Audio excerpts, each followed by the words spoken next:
So, yung next message for you, Scorpio, opportunity knocks, no? Go for it, mga kapiksi. Knock, knock, who's there? Opportunity. Opportunity, mine. Okay, so i-mine nyo na yan, guys. Opportunity, o kaya claim opportunity, mine opportunity, click nyo sa baba, i-type nyo sa baba sa comment section, mga kapiksi. Salubungin nyo itong mga opportunities na to, samantalahin nyo, pag-aralan nyo, i-explore nyo, mga kapiksi, kasi baka isa sa mga opportunities na to ay maaari palang magdala ng swerte.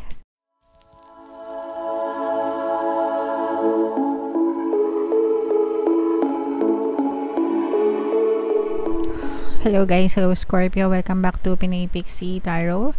Ang pamagat ng ating episode for tonight is Messages from the Universe para ngayong December to January para sa Scorpio, Sun, Moon, Rising, Sign, and Venus. General reading lang guys, pwedeng mag-resonate, pwedeng hindi. Combination ng positive and negative energy, mga kapiksi. So, shuffle ko yung cards guys. Tingnan natin yung mga mensahe para sa inyo, Scorpio. Comment down below guys, no, if naka-resonate kayo.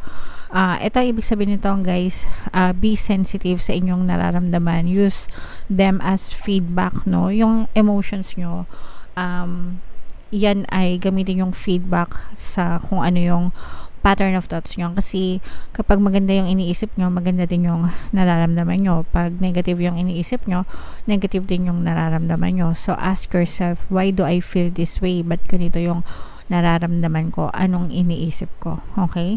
So kung yung iniisip mo ay hindi makakatulong sa'yo, bagkus ay magdadala ng kinagahan sa'yo, by all means, tigilan mo yung pag-iisip nun kasi wala siyang magandang idudulot sa'yo and makakasira pa yan sa'yo. Pero kung maganda yung nararamdaman mo, gatasan mo. Ibig sabihin, lalo ka pang mag-isip ng marami pang magagandang bagay para yun yung mag-manifest sa buhay mo. Okay? Alright. So, yung next na message para sa inyo, Scorpio, dreams, mga kapiksi. Believe in your dreams. Maniwala kayo sa sarili nyo, mga kapiksi. You can achieve your dreams. You can achieve your goals, mga kapiksi. Actually, even if you don't believe, no, kahit hindi kayo maniwala sa mga pangarap nyo sa buhay, pero kayo ay nag-persist, nagsikap, and sinabayan nyo ng positibong mental diet, makakamit at makakamit nyo yung mga bagay na nais nyo. Pero kapag naniwala kayo, dinagdagan nyo ng faith, believing in the unseen, maaari pang mas mapabilis yung resulta ng mga bagay na nais nyo sa buhay. So always remember guys, you can be, do, and have anything that you want in your reality. Lahat kayang-kaya nyo ma-achieve, lahat kaya-kaya nyong mapasa inyo as long as you can think about it, hanggang sa naiisip mo siya and nagfo-focus ka sa kanya, pwedeng-pwede siyang mangyari sa buhay nyo. Okay? It's a no-brainer guys. Napakarami ng tao sa mundo, buong mundo, kahit ibang lahi, mga kapiksi, from rags to riches, diba? Talagang nabago nila yung takbo ng buhay nila, mga kapiksi. So, kung kaya nila, kaya nyo rin. Okay? So, comment nyo yan, mga kapiksi. Kung kaya ng iba, kaya ko rin. Okay? Kung kaya ng iba, kaya ko rin. Alright. So, i-comment nyo yan, guys. Self-reliance, no? Ito yung pagiging independent. Maging independent kayo. Kayang-kaya nyo ma-achieve yung mga bagay na gusto nyo.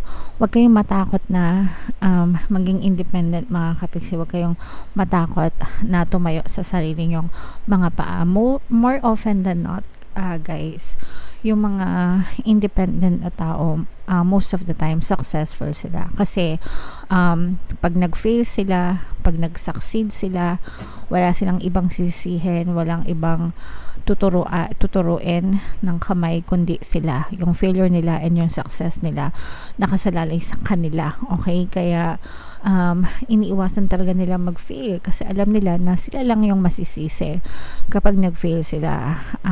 Bagkus ay talagang ginagawa nila lahat para maging successful sa buhay. So, huwag kayong matakot na tumayo sa inyong sariling paa. And pwede kayong maging successful, mga kapiksi. Alright? So, yung next message for you, Scorpio, opportunity knocks, no? Go for it, mga kapiksi. Knock knock, who's there? Opportunity.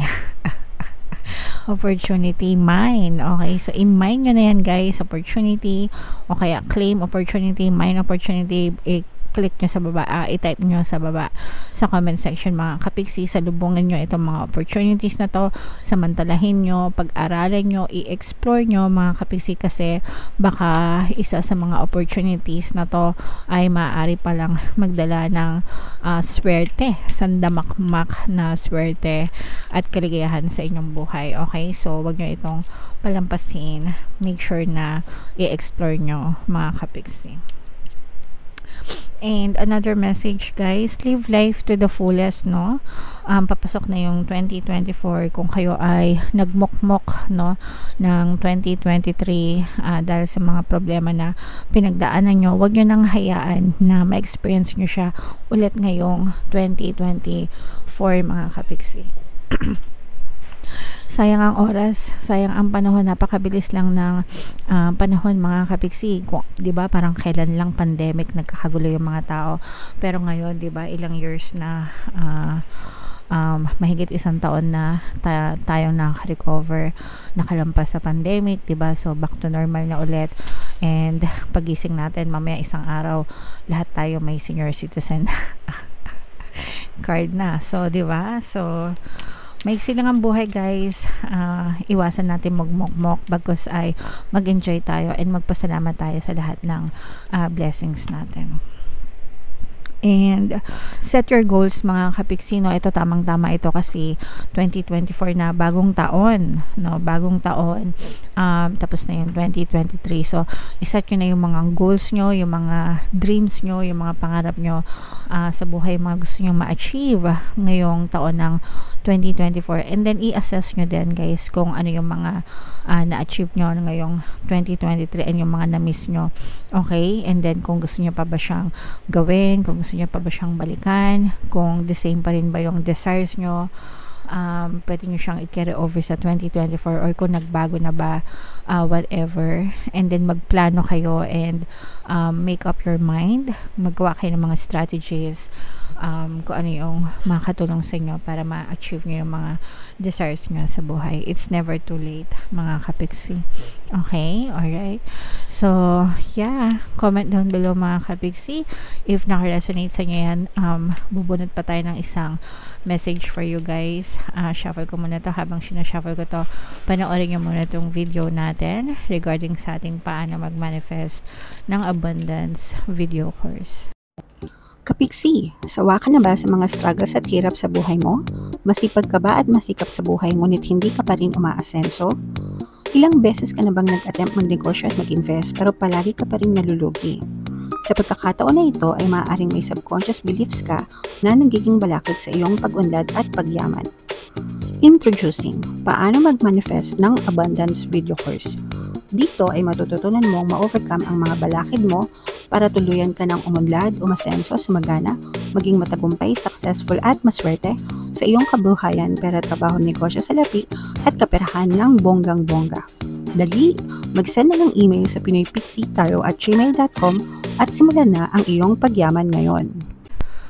Alright. So, gusto mo bang yumaman, kapiksi? Kung gusto mong yumaman, umunlad at umasenso ng bonggang-bongga, mag-avail ka na ng course guys, kasi sobrang ganda talaga niyan. And good news mga kapiksi, no, dahil Christmas season ngayon, meron tayong Christmas sale, magbibigay ako ng 10% discount plus 1 free pampaswerte subliminal guys sa lahat na mag-avail ng course.